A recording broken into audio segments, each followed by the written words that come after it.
अस्सलामु अलैकुम वरहमतुल्लाहि वबरकातुहू।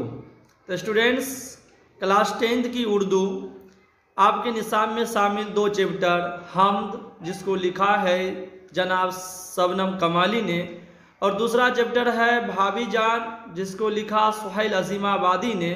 इन दोनों चैप्टर का ऑब्जेक्टिव हम इस वीडियो में हल करेंगे। तो स्टूडेंट्स, अगर आप नए हैं तो इस चैनल को सब्सक्राइब करें और हमारे वीडियो को शुरू से अंत तक ज़रूर देखें, क्योंकि इनमें जो क्वेश्चन दिए गए हैं इनमें से 2-3 सवालात जो है हर एग्ज़ाम में पूछे जा रहे हैं। तो स्टूडेंट्स, हम शुरू करते हैं। सवाल नंबर 1 है, हम्द के लुग़वी माने क्या हैं? लुग़वी लुगत को कहते हैं। लुगत यानी डिक्शनरी, हिंदी में इसे शब्दकोश कहते हैं। यानी हम्द के अगर लुगत में माने देखेंगे तो उसमें क्या लिखा हुआ है, उसी को सवाल कहा गया है कि हम्द के लुग़वी माने क्या हैं। ऑप्शन ये कहता है खुदा की तारीफ, बी रसूल अल्लाह की तारीफ, सी बुजुर्गों की तारीफ, डी कोई नहीं। तो हम्द के लुग़वी माने जो होते हैं वो होते हैं खुदा की तारीफ। तो 1 का सही जवाब है ऑप्शन ए, खुदा की तारीफ। सवाल नंबर 2 है, जिस नज़म में खुदा की तारीफ बयान की गई हो क्या कहलाता है? जिस नज़म में खुदा की तारीफ बयान की गई हो उसे क्या कहते हैं? यानी आपको एक सवाल को उल्टा कर पूछा गया है। पहला नंबर सवाल को उल्टा दिया। ऑप्शन ए कसीदा, बी मनक़बत, सी नात, डी हम्द। तो जिस नज़म में खुदा की तारीफ बयान किया गया हो उसे हम हम्द कहते हैं। तो ऑप्शन डी सही है। सवाल नंबर 3 है, जिस नज़म में रसूल अल्लाह सल्लल्लाहु अलैहि वसल्लम की तारीफ बयान की गई हो उसे क्या कहते हैं? ऑप्शन ए हम्द, बी नात, सी मनक़बत, डी कसीदा। तो जिस नज़म में रसूल सल्लल्लाहु अलैहि वसल्लम की तारीफ बयान की जाती है उसे हम नात कहते हैं। आपने जलसा का प्रोग्राम नात ख्वानी देखे होंगे, उसमें जो शायर होते हैं रसूल अल्लाह सल्लल्लाहु अलैहि वसल्लम की तारीफ में अशार गाते हैं उसे हम नात कहते हैं। सवाल नंबर 4 कहते हैं, कायनात की तख्लीक किसने की है? कायनात की तख्लीक किसने की है? ऑप्शन ए आदम अलैहिस्सलाम ने किया, बी मोहम्मद सल्लल्लाहु अलैहि वसल्लम ने, सी या सारे इंसानों ने मिलकर, डी अल्लाह ताला ने।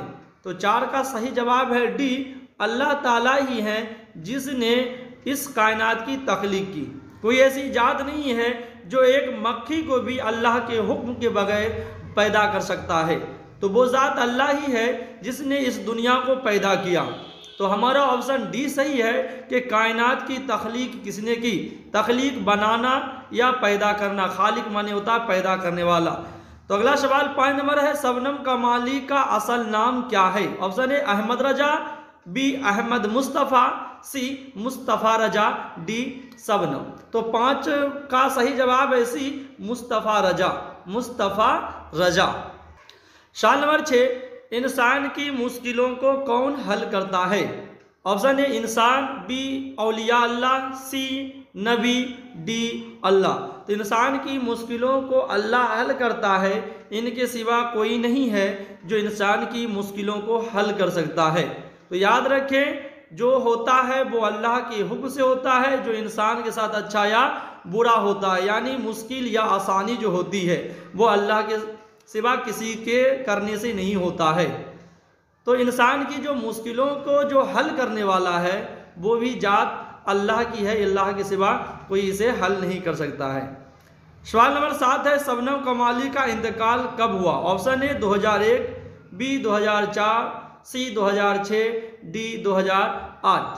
तो 7 का सही जवाब है सी 2006। सवाल नंबर 8 कहता है, शबनम कमाली की पैदाइश किस जिला में हुई?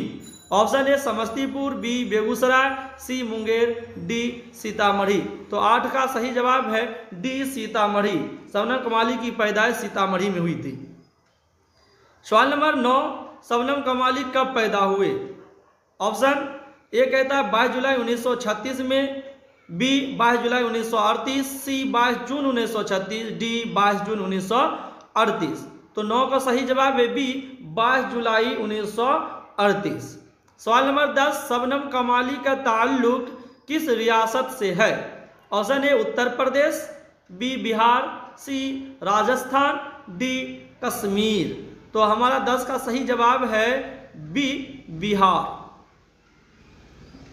सवाल नंबर 11, आपके निसाब में शामिल हम्द खुदाए अज़्ज़ो जल किसकी तख्लीक है? यानी आपके निसाब में जो एक हम्द दिया गया है उसे किसने लिखा है?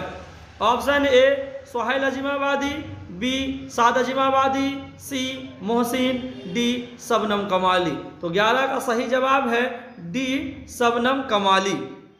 सवाल नंबर 12, खुदा से मंजूम दुआ क्या कहलाती है?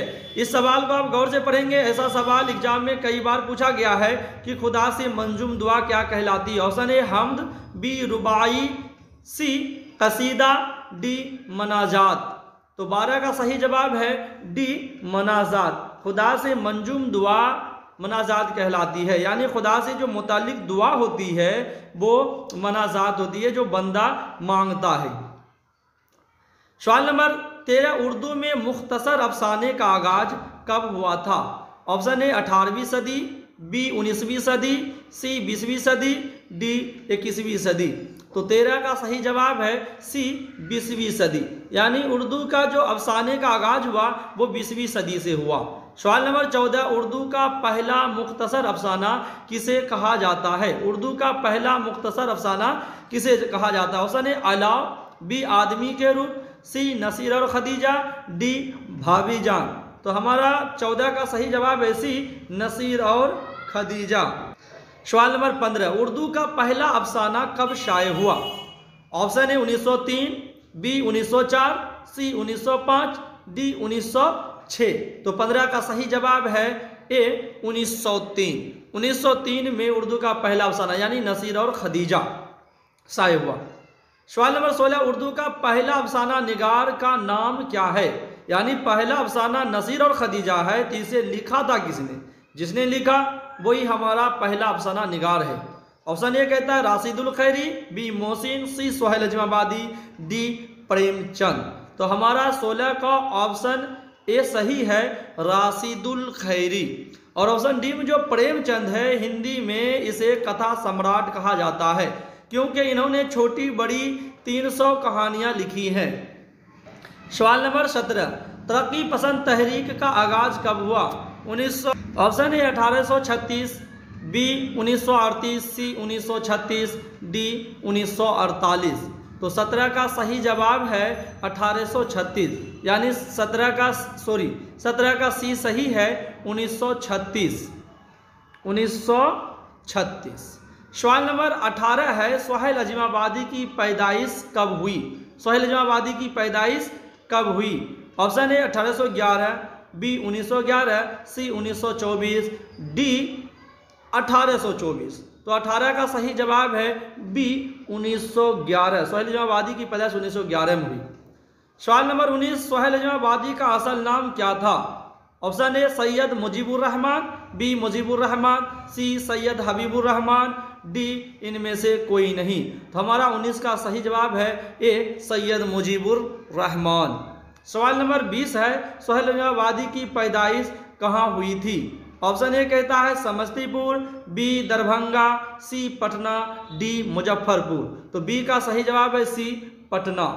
याद रखें अजीमाबाद जो इसके नाम के आखिर में लगा है अजीमाबादी, तो अजीमाबाद पटना का पुराना नाम है जो औरंगजेब के नाती थे जिसका नाम था अजीमुस्सान, उसी के नाम पर पटना शहर बसाया गया था जिसका नाम रखा गया था अजीमाबाद। तो जिस शायर के नाम के आखिर में लगा हो अजीमाबादी, तो आप याद रखें वो पटना शहर के ही हैं। सवाल नंबर 21, सुहेल अजीमाबादी ने कितने अफसाने लिखे? Option A 125, B 126, C 122, D 127। तो 21 का सही जवाब है ए 125। 125। सवाल नंबर 22 है सुहेल अजीमाबादी का इंतकाल कब हुआ? Option A 1886, B 1980, C 1981, D 1982। तो 22 का सही जवाब है बी 1980। 1980। सवाल नंबर 23, इनमें से सुहेल के नोबेल कौन सा है? ऑप्शन ए चार चेहरे, बी आदमी के रूप, सी अलाव, डी बेजड़ के पौधे, बेजड़ के पौधे। तो 23 का सही जवाब है डी बेजड़ के पौधे। सवाल नंबर 24, सुहेल कितने साल के थे जब उनकी वालिदा का इंतकाल हो गया? ऑप्शन ए कहता है 1 साल के थे वो, बी 2, सी 3, डी 4। तो 24 का ए सही है। जब सुहेल अजमाबादी की उम्र 1 साल थी तो उनकी वालिदा का इंतकाल हो गया था। सवाल नंबर 25, रुकैया भाभी के जिस देवर का किरदार कहानी में पेश किया गया है उसका नाम क्या था? यानी आपके निसाब में जो भाभी जान चैप्टर है उसमें एक देवर का किरदार निभाया है, उसका नाम क्या है? ऑप्शन ए कहता है रहमत, बी अख्तर, सी जुबैर, डी अनबर। तो 25 का सही जवाब है बी अख्तर, अख्तर। ये सवाल जो है एक बार और पूछा गया था कि अख्तर क्या है, तो इसमें एक लफ्ज़ इस्तेमाल किया गया है। सिम्मी जब वो घर आती है तो कहती है कि ये हैं तुम्हारे बड़े भाई अख्तर, अजीम शायर, ये हैं शायर अख्तर। तो अख्तर एक शायर थे, ये सवाल पूछा गया है, आप इसको याद रखेंगे। सवाल नंबर 26 कहता है रुकैया भाभी की बेटी का नाम क्या था? Option A Simmi, B Zainab, C Rehana, D Jamila. तो 26 का सही जवाब है सी रेहाना। रुकैया भाभी की एक बेटी थी जिसका नाम है रेहाना। इसमें दिया गया है कि इनकी सोने की चूड़ियों को ही फरोख्त किया करके सिम्मी को दिया था उनके भाई के एमए की फीस भरने के लिए। सवाल नंबर 27, रुकैया भाभी के शौहर को बार बार क्यों जेल जाना पड़ता था? ऑप्शन ए चोरी करने की वजह से, बी सियासत की वजह से, सी ईमानदारी की वजह से, डी इनमें से कोई नहीं। तो 27 का सही जवाब है बी सियासत की वजह से, यानी सियासत में रहने की वजह से इनके शौहर को बार बार जेल जाना पड़ रहा था। तो स्टूडेंट्स हमारे ये 27 ऑब्जेक्टिव क्वेश्चन हल हो गए हैं, इनको अपने कॉपी में लिखकर याद करें। ये सारे क्वेश्चन बहुत ही इंपॉर्टेंट है, इससे कई सवालात जो है एग्जाम में पूछे जाते हैं। तो स्टूडेंट्स खुदा हाफिज़, हमारे चैनल को देखते रहें और दोस्तों को भी शेयर करें और सब्सक्राइब करें।